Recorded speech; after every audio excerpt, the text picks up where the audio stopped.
Macaroni and cheese is total comfort food, and this easy recipe will have you kicking your box habit and always making your macaroni and cheese from scratch.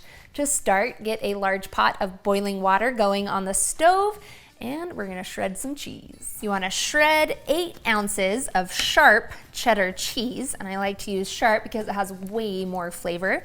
You can actually do a combination of any cheese you want, really, that melts well.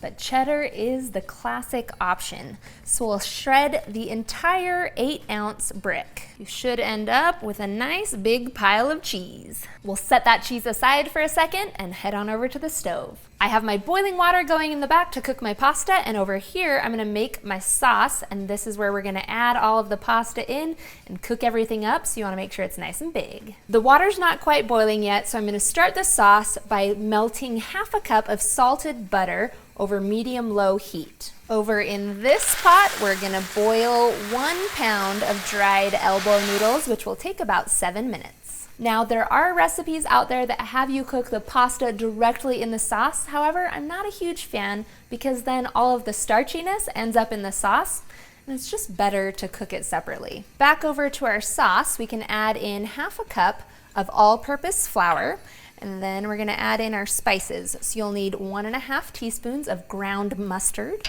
1.5 teaspoons of onion powder, 1 teaspoon of salt, and last, half a teaspoon of white pepper.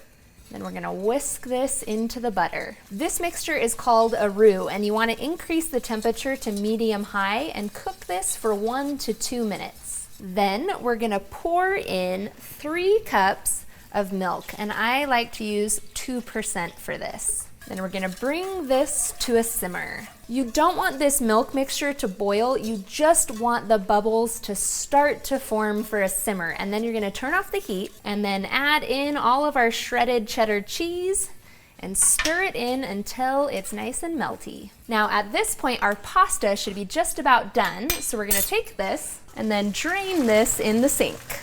And then we'll pour that pasta directly into our cheese sauce. And then stir it all together. And then that's it. You have yourself an easy, delicious, cheesy macaroni and cheese that the whole family will love.